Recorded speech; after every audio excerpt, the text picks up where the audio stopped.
ہمیشہ مزے میں رہتی ہے. اسے کوئی شہرت ملے یا نہ ملے, اسے دنیا والے جانے یا نہ جانے, اس کے پاس پیسہ ہو یا نہ ہو, کوئی فرق نہیں پڑتا, اس کی زندگی اچھی گزرتی ہے. تو بات یہاں سے شروع کی تھی کہ مقصد جو ہے جلسے کا اس پر نظر رہنی چاہیے. سب سے بڑا مقصد جلسے کا یہ ہونا چاہیے کہ ہم جلسے سے کوئی دینی فائدہ لے کر جائیں, اپنی زندگیوں میں تبدیلی کا سبق لے کر جائیں. لہٰذا ایک بات تو اس میں سے آ بھی گئی ہے کہ ہم سب اپنے دلوں سے اپنی بڑائی نکال دیں. اپنی بڑائی جب نکال دیں گے تو سارے معاملات ٹھیک ہو جائیں گے آسانی کے ساتھ. مثلاً میں کہتا ہوں آپس کی لڑائی کیوں ہوتی ہے؟ بڑائی کی وجہ سے. مجھے توہین محسوس ہوئی کہ اس آدمی نے ایسا کیوں کہا, توہین کیوں محسوس ہوئی؟ چونکہ میں اپنے آپ کو بڑا سمجھتا ہوں, اس کا مجھے بڑا کیا لڑائی ہوتی ہے. زیادہ تر لڑائیاں اسی بنیاد پر ہیں. کچھ لڑائیاں اور بھی ہیں, کوئی پیسے کی لڑائی بھی ہوتی ہے, زمین جائیداد کی لڑائی بھی ہوتی ہے, لیکن جب آدمی کے دل میں اللہ کا ڈر ہوگا تو زمین جائیداد کے سارے جھگڑے ختم ہو جائیں گے. اس لیے کہ اللہ کا ڈر اس کو یہ راستہ دکھائے گا کہ اپنے حق سے زیادہ نہیں لینا ہے. ہمارے گاؤں میں خاص طور سے جہاں زمینیں ہوتی ہیں وہاں جو اختلافات ہیں آپس کے, ان میں کچھ اختلافات تو کوئی آنا کے ہوتے ہیں, مونچھ نیچی ہونے کے ہوتے ہیں, اور کچھ اختلافات زمین جائیداد کے ہوتے ہیں. آپ اچھی طرح سمجھ لیں, آج کے جلسے سے اگر یہی سبق حاصل کر لیں کہ آپس کی لڑائیوں کو ختم کر دیں یا کم کر دیں تو بہت بڑی کامیابی ہوگی. لڑائی ختم کرنے کا آسان طریقہ یہ ہے کہ آپ ایمانداری پر اور سچائی پر آ جائیں. آپ یہ طے کر لیں کہ مجھے میرے حق سے زیادہ نہیں چاہیے, جتنا میرا حق ہے اتنا چاہیے, اس کے علاوہ لینا ہی نہیں ہے. جب دونوں آدمی یہ طے کر لیں گے کہ مجھے اپنا حق لینا ہے, دوسرے کا نہیں لینا, تو جھگڑا کیا ہوگا؟ وہی فیصلہ ہو جائے گا کہ حق یہ ہے. مگر عام طور پر ہم اپنے حق سے زیادہ لینے کے لیے تگڑم لڑاتے ہیں, کوششیں کرتے ہیں, لہٰذا جھگڑے ہوتے ہیں. بہت زیادہ خراب بات ہے. آپ اگر زمین کے لیے لڑ رہے ہیں, تو یاد کریں کہ اللہ کے رسول صلی اللہ علیہ وسلم نے فرمایا ہے کہ اگر دنیا میں ایک بارش زمین بھی ناجائز قبضہ کی ہوگی, ایک بارش کے برابر زمین کسی کے اپنے قبضے میں لی ہوگی, تو قیامت کے دن ساتوں زمینوں تک, ایک بارش کی ساتوں زمینوں تک لے جاؤ کتنی لمبائی ہوگی, کئی میل بن جائے گی, وہ اس کے گلے میں توق بنا کے ڈال دی جائے گی کہ اس کا بوجھ اٹھا, تو نے قبضہ کیا تھا, اس کا بوجھ یہاں اٹھا. ایک بارش کی بات ہو رہی ہے, اور اگر اس سے زیادہ ہے تو آپ سوچیں کتنا بڑا عذاب ہے. تو سوچیں, چھوڑ دیں. اللہ تعالیٰ کی طرف سے جو حلال طریقے سے ملنا مقدر اور مقرر ہے اس کو حاصل کریں. تقدیر سے زیادہ نہیں ملے گا, جائز طریقے سے لے لو یا ناجائز طریقے سے لے لو. تو پہلی بات تو یہی ہوئی کہ ہم اللہ کا ڈر اپنے دلوں میں پیدا کریں اور آپس کے اختلافات کو ختم کریں. مدرسوں میں بھی, علماء میں بھی, اور ہر طبقے میں, تبلیغی جماعت جیسی جماعت میں بھی ہر جگہ اس وقت اختلافات ہیں. خدا کے واسطے ہم لوگ اپنی جگہ اس کے لیے کوشش کر لیں کہ اپنے دلوں کو صاف کر لیں اور اپنی جھگڑوں کو ایک دوسرے سے جو ہے وہ ختم کر لیں. اس لیے کہ یہ کام اس لیے کرنا ضروری ہے کہ اب ہمارے سامنے بڑے مشکل حالات ہیں. یہ میری دوسری بات ہے, وہ اصل بات ہے. یہ تمہید میں 2-3 باتیں آ گئی. حالات یہ ہیں کہ اب ہمارے لیے اور ہماری نسلوں کے لیے مسلمان رہ کر جینا اور مرنا مشکل بنایا جا رہا ہے. اور یہ کام چھوٹ کر نہیں ہو رہا, اور کوئی کمزور لوگ نہیں کر رہے, بڑی طاقتیں کر رہی ہیں. ہماری خود حکومت کر رہی ہے اور دنیا کی حکومتیں کر رہی ہیں. انہوں نے کھلے طور پر یہ طے کیا ہے کہ یہ جو اللہ کا کلمہ پڑھنے والی قوم ہے, اگر یہ ہمارے معاملے میں ہماری بات مان لے, اپنا کلمہ چھوڑ دے, ہمارے اس پر آ جائے تو انہیں جینے دو، اور اگر یہ کلمے پر باقی رہنا چاہتے ہیں تو ان کی زندگی مشکل سے مشکل بنا دو. یہ پلان ہے اور جو آپ سامنے آ چکا ہے. لہذا ہمارے پاس موقع نہیں رہا آپس میں لڑنے کا. حالات یہ ہے کہ تعلیم کے راستے سے بھی مسلمانوں کے بچوں کو کافر بنانے کا باقاعدہ انتظام کر دیا گیا. بھائی اسکول میں کیا ہو رہا ہے؟ کیا شرکیہ نعرے نہیں لگوائے جا رہے؟ بچوں سے شرکیہ الفاظ، کفر کے الفاظ کہلائے جا رہے ہیں. نہیں پتا ہے آپ کو اسکولوں میں ہو رہا ہے یا نہیں؟ اور آگے بڑھ کر ہونے والا ہے. اس لیے جو پالیسی بنائی ہے حکومت نے وہ اسی طرح کی ہے. اس کے اندر یہ سب کچھ ہے. اور یہ بات کو کوئی ہم ان پر الزام نہیں لگا رہے یا اس بات کو کوئی راز نہیں رکھتے. وہ تو کھل کر یہ کام کر رہے ہیں اور وہ یہ دعویٰ کرتے ہیں گویا کہ وہ ہمارے بچوں کے حق میں اچھا کر رہے ہیں. ہمیں زہر کھلائے جانے کی کوشش ہو رہی ہے مٹھائی کے نام پر. ہمیں قتل کرنے کی کوشش کی جا رہی ہے زندہ کرنے کے نام پر. تو کیا کریں گے مسلمان؟ مسلمانوں کو آپس میں لڑنے سے فرصت نہیں، مسلمانوں کو آپس میں ایک دوسرے سے حسد کرنے سے فرصت نہیں. اللہ نے جہاں کسی کو ذرا سی عزت دی 10 اس کی عزت خراب کرنے والے کھڑے ہو جائیں گے کہ اچھا اسے اللہ نے ایسی عزت دے دی ہے تو ایسا آدمی نہیں ہے، بس اس کے خلاف کام شروع ہو جائے گا. اللہ نے 2 پیسے دے دیے کسی کو، ارے صاحب یہ تو بڑا خراب آدمی، پتہ نہیں اللہ نے کیوں نواز رکھا ہے. مطلب یہ ہے کہ آپ یہ چاہتے ہیں کہ اللہ تعالیٰ کسی کو عزت دے یا کسی کو مان دے تو آپ سے مشورہ کریں کہ دینے کے لائق ہے یا نہیں. سوچو کیسی بات ہے. بنتا تو یہی ہے نا. مطلب جب ایک آدمی جل رہا ہے، ایک آدمی حسد کر رہا ہے کہ اس کو عزت کیوں مل گئی، تو اس کا مطلب یہ ہے کہ وہ اللہ کی دین پر اعتراض کر رہا ہے، اللہ کی عطا پر اعتراض کر رہا ہے. تو یاد رکھیں اللہ تعالیٰ اپنی نعمتیں اپنی مرضی سے تقسیم کرتے ہیں، آپ کی مرضی سے نہیں کرتے، ہماری مرضی سے نہیں کرتے. ہمیں اللہ کی مرضی پر راضی رہنا چاہیے. سوچیے ذرا، میں نے جو بات چھیڑی ہے بیچ میں چھیڑی ہے، لیکن بہت سارے جھگڑے کا ایسی بات نہیں ہے ہمارے درمیان. حسد، ایک دوسرے سے حسد کرتے ہیں ہم لوگ، اور سب کرتے ہیں اور طبقے کے لوگ کرتے ہیں، دیندار بھی کرتے ہیں اور دوسرے لوگ بھی، سب اس چکر میں پھنسے ہوئے ہیں. پتہ نہیں کیا مشکل ہے. اللہ کی مرضی میں کوئی راضی ہونے کو تیار ہی نہیں ہے، اور دشمن نے ناطقہ بند کر رکھا ہے اور کچھ پتہ نہیں کہ کب کیا ہو رہا ہے. حالات جتنی سنگینی کی طرف جا رہے ہیں ان کا بہت سے لوگوں کو تو اندازہ نہیں، بہت سے لوگوں کو کچھ اندازہ بھی ہے تو احساس نہیں ہے. دل ہمارے اس طرح کے مردہ ہوتے پڑے ہیں، سمجھ میں نہیں آتا معاملہ کیسے ٹھیک ہوگا. اس لیے مدرسے کے جلسے سے پیغام لے کر جائیے اپنے آپ کو بدلنے کا، اپنے بچوں کو ٹھیک کرنے کا. اصل یہ مسئلہ ہے. بدلنے کی بات کر رہا ہوں میں بار بار، میری بات تو سمجھ رہے ہیں نا آپ لوگ. بدلنے سے کیا مراد ہے؟ بدلنے کا مطلب یہ ہے کہ ابھی ہمارے گھر کے سارے لوگ نماز نہیں پڑھتے، ہماری ذمہ داری ہے کہ ان کو نمازی بنائیں. بتاؤ یہ ذمہ داری بنتی ہے یا نہیں؟ کون کرے گا پوری آپ کی ذمہ داری؟ تبلیغ والے کریں گے. تبلیغ والے تمہارے گھر میں کیسے گھسیں گے؟ گھر میں تو ذمہ داری گھر کے ذمہ دار کی ہے. ہم باہر تو بڑے چودھری صاحب بنے ہوئے ہیں اور گھر والوں کو نماز کے لیے کہنے کی بھی ہمت نہیں ہے. کیسے کام ٹھیک ہوگا؟ گھر والوں کو نمازی بنانا ہر گھر کے ذمہ دار کی ذمہ داری ہے، ڈیوٹی ہے باقاعدہ. اور گھر میں کوئی بھی بچہ کسی گناہ میں مبتلا ہے، اس گناہ سے اس کو بچانا بھی گھر کے ذمہ دار کی ذمہ داری ہے. ہمارے بچے مسلمانوں کی اس ملک میں جس طرح کے حالات سے اس وقت گزر رہے ہیں بیان کے لائق نہیں ہے. میں 2 باتیں کہوں گا، 2-3 باتیں. نشے سے مسلمانوں کی کوئی آبادی خالی ہے؟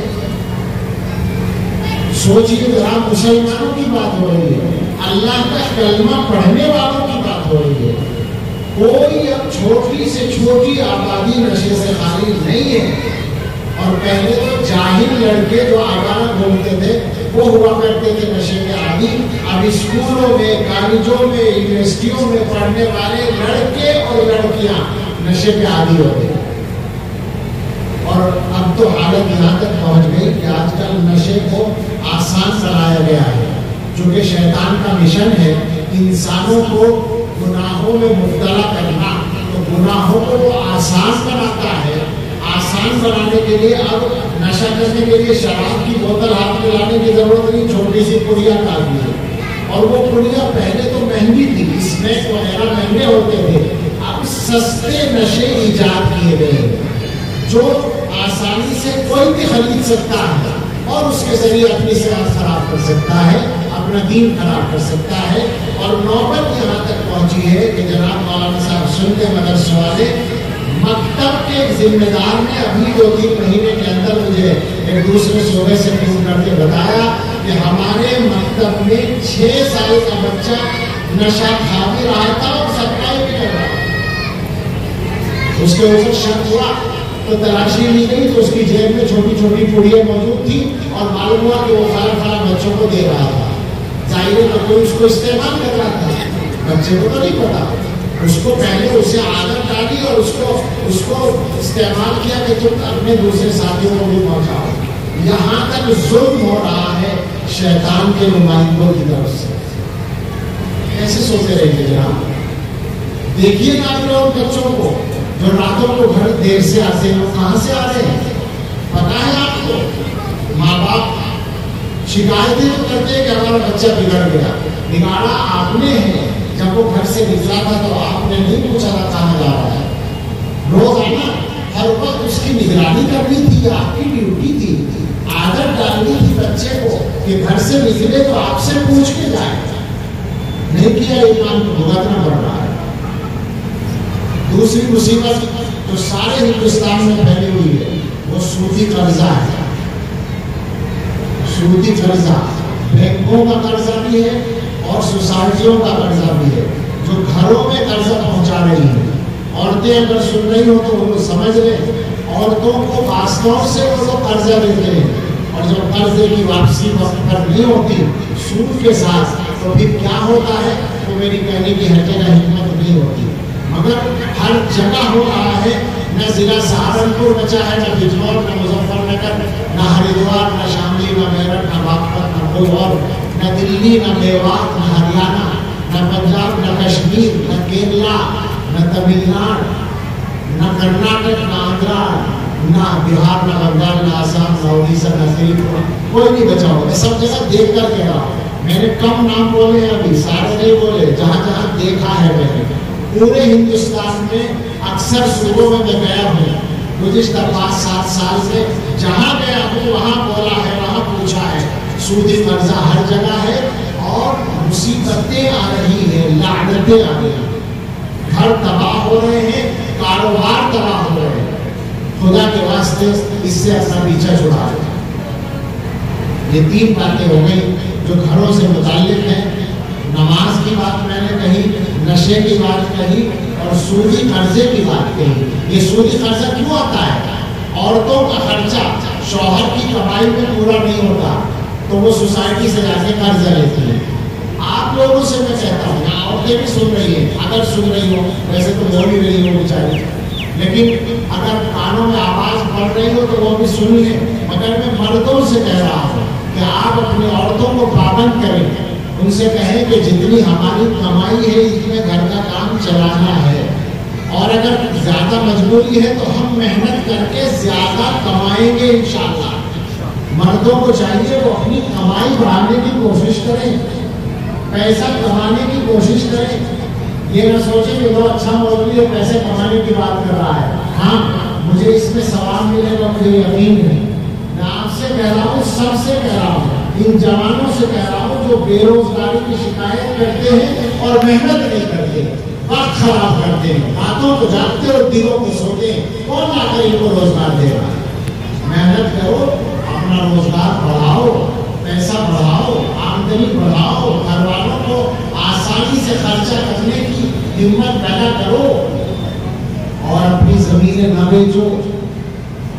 اور اگر زمین بیچو تو اس کے بدلے میں زمین بھی خریدو. یہ میرا مشورہ نہیں ہے، یہ اللہ کے رسول صلی اللہ تعالی علیہ وسلم کی ہدایت ہے. حدیث کی بات کہہ رہا ہوں. حدیث میں یہ الفاظ موجود ہیں، من باع ارضا او عقارا قبیل اللہ یبارک لہ فیہ ان لم یجعلہ فی مثلہ. جو آدمی کوئی زمین یا جائیداد بیچے وہ اس کا حقدار ہے کہ اسے برکت نہ ملے سوائے اس کے کہ زمین جائیداد ہی میں لگا دے. آپ سن رہے ہیں کیا کر رہے ہیں مسلمان؟ زمین بیچتے ہیں، دکان میں لگا دی، زمین بیچی، شادی میں آگ لگا دی. زیادہ تر یہ ہو رہا ہے. زمین اگر بیچو تو زمین خریدو، فوراً خریدو. ایک پیسہ بھی ادھر ادھر مت خرچ کرو. یہ اللہ کے رسول کی ہدایت ہے. آپ سوچیں ہمیں تو سب کچھ سکھایا گیا، سب کچھ بتایا گیا. ہم سے زیادہ اچھی زندگی آخرت تو آخرت ہے، دنیا کے اعتبار سے بھی کسی قوم کی نہیں ہونی چاہیے اصل. اس لیے کہ ہمیں دنیا کی بات بھی سکھائی گئی مگر ہم سیکھنے کو تیار نہیں، عمل کرنے کو تیار نہیں. میں اپنی بات اور دوبارہ یاد دلانے کے لیے کہتا ہوں کہ میں نے 2-4 باتیں کہی ہیں. خدا کرے دلوں میں اترے اور آپ عمل کا ارادہ کریں.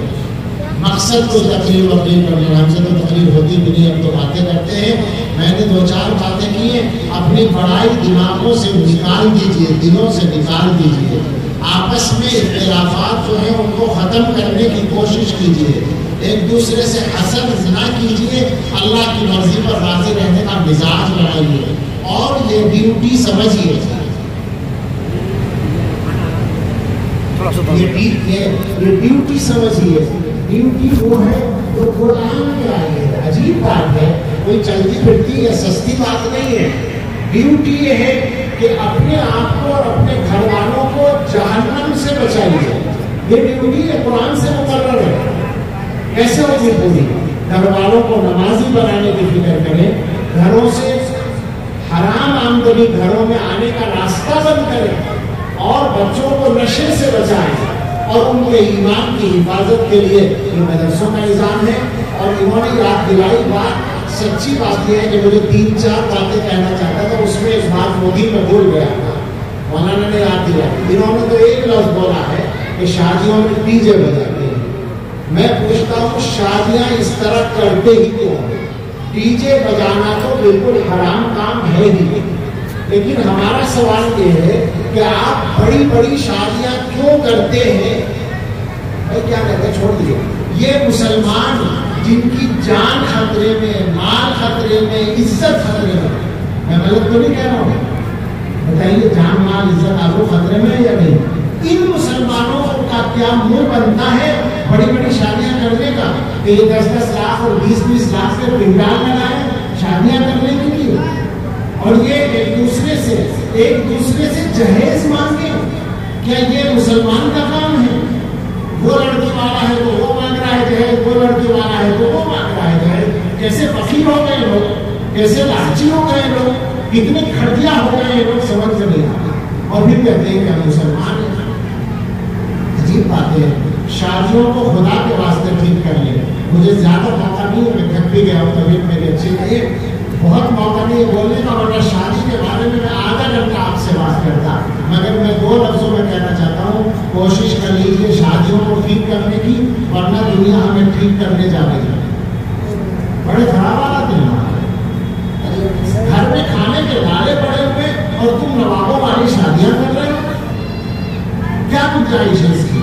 جو لڑکے والے ہیں وہ سارے کے سارے کان کھول کر سن لیں کہ دلوں سے لالچ نکالتے ہیں. اس کا لڑکی والوں سے مطالبہ کرنا تو بالکل حرام ہے. دل میں خواہش رکھنا بھی جائز نہیں ہے. کیا سمجھ رکھا ہے دل کو اور کیا سمجھ رکھا ہے اپنے آپ کو؟ کھیل ہے زندگی، جنت میں جاتی وہی آسان بات ہے. جتنے بھی لڑکے والے مانگ رہے ہیں جہیز، مانگ رہے ہیں گاڑیاں، مانگ رہے ہیں، فقیر ہے سارے کے سارے. میں سچ کہتا ہوں کہ جس کی طرف سے مطالبہ سامنے آ جائے فوراً رشتہ توڑ دو اس کا، ڈھونڈتا پھرے وہ لڑکی، اور پورے خاندان میں بتا دو کہ اس کو کوئی لڑکی نہ دے. یہ لالچی آدمی ہے، کوئی گنجائش نہیں، بالکل ناجائز ہے، حلال ہی نہیں. زبردستی ہے کہ زبردستی کسی مسلمان کا مال حلال نہیں ہوتا. اور شادی مختصر کرنے کے ساتھ ساتھ خدا کے واسطے ناجائز کام تو مت کیجیے، اس میں ڈی جے اور گانے وغیرہ کے کام تو مت کیجیے. آپ کے بچوں کو اللہ تعالیٰ سکون کی زندگی دے دے، آپ کے بچوں کی شادی کو مبارک کر دے اللہ. آپ پہلے ہی کوشش کر کے برکتوں کو ہٹانے کے کام کرتے ہیں، کیسے کام چلے گا بھائی؟ بدلو اپنے آپ کو. کر لیا جلسہ، اگلے سال پھر ہو جائے گا. بیچ میں زندگی جیسی پچھلے سال تھی ویسے آنے والے سال میں گزر رہی ہے تو کوئی فائدہ آپ کے جلسے کا نہیں ہے. مدرسے کا فائدہ ہو گیا اس کی فکر نہ کریں، آپ کا کوئی فائدہ نہیں اگر آپ اپنے آپ کو بدلنے کا پیغام لے کر نہیں جاتے. اور یہ بدلنے کا پیغام ادھر کے لیے بھی ہے اور ادھر کے لیے بھی ہے اور اس گناہ گار کے لیے بھی ہے. ہم سب یہاں سے طے کر کے اٹھے کہ اپنی اپنی زندگی میں جو گڑبڑ چل رہی ہے، جو غلطی چل رہی ہے، جو گناہ چل رہے ہیں، جو برائیاں چل رہی ہیں، ان سے توبہ کر کے اپنے اللہ کو راضی کرنے کی کوشش کریں گے. اور یہ جو نسل ہے ہماری، ان میں سے ایک ایک بچے کو دین کی تعلیم سے ضرور آراستہ کریں گے. مدرسے یہ خدمت انجام دے رہے ہیں، اس میں کوئی شک نہیں ہے. اور ضرورت ہے مدرسوں کی اور ضرورت ہے مکتبوں کی، تاکہ سارے بچے جو اسکولوں میں جا رہے ہیں وہ مکتبوں میں آ کر دین و ایمان سیکھ لیں، قرآن پڑھ لیں اور اپنے ایمان کی حفاظت میں ان کا انتظام ہو جائے. اس کی فکر کریں، اپنے مدرسے کی بھی مدد کریں، تعاون کریں. اس کا تعاون یہ بھی کریں کہ مدرسے والوں کو مدرسے کا نظام چلانے میں تعاون دیں، ان کو پریشان نہ کریں، آسانیاں پیدا کریں. مجھے خوشی ہے کہ میں یہاں آیا.